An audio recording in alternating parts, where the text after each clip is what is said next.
হ্যাঁ, বরিশালের মাসুম ভাই আমার কাছে 500 টাকা ধার নিয়েছে। ওকে, তো আমরা যে মনে করেন যে যারা পরিচিত মাসুম ভাইয়ের সাথে, সে হচ্ছে আমি রাকিবুল ইসলাম আকাশ খান বাদশা, দ্বিতীয় জন হচ্ছে মাশরাফি, তৃতীয় নাম্বার হচ্ছে সোহেল, চতুর্থ নাম্বার হচ্ছে আরমান। তো আমরা চারজন ওনার সাথে পরিচিত রয়েছি। ওনার সাথে একসাথে কাজ করি, ওনার সাথে একসাথে উনি যে রুমে থাকে প্রায় অলমোস্ট প্রায় সময় গল্প করি, মানে কোনো পরিচিত আমরা এই চার, 1 2 3 4 জন। হ্যাঁ, ওকে। তো এই 4 জনের মধ্যে আমি জিজ্ঞাসা করব যে যে ওনাকে 500 টাকা দিব। এখন কে কে দিতে ইচ্ছুক, মানে কে কে এখানে সম্মতি রয়েছে যে 500 টাকা তাকে দেওয়া হোক, সেই টাকাটা পরবর্তীতে ফেরত দেবে বেতন পাওয়ার পরে। ওকে, তো এখানে মাশরাফি, সোহেল আর আরমান ভাই ভোট দিবে যে ওনাকে 500 টাকা দেওয়া হোক।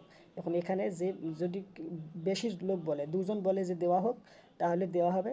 আর যে একজন যদি বলে যে না দেওয়া হোক, বা মনে করো যেদিকে ভোট বেশি থাকবে, তাহলে আর কি ওখানে ডিসিশন নেওয়া হবে।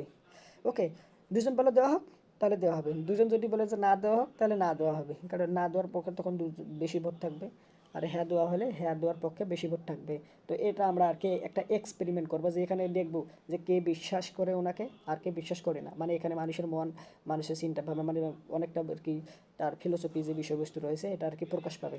ওকে, ওভারঅল এই বিষয়ে একটা আপনার জানার আগ্রহ রয়েছে, অবশ্যই আমরা এটা পরবর্তীতে একটা ভিডিও বানিয়ে আপনাদের সামনে এভাবেই তুলে ধরবো। তো অবশ্যই আপনাদের যাদের আগ্রহ রয়েছে বিষয়ে জানার, অবশ্যই সাবস্ক্রাইব করবেন এই বিষয়ে জানার জন্য।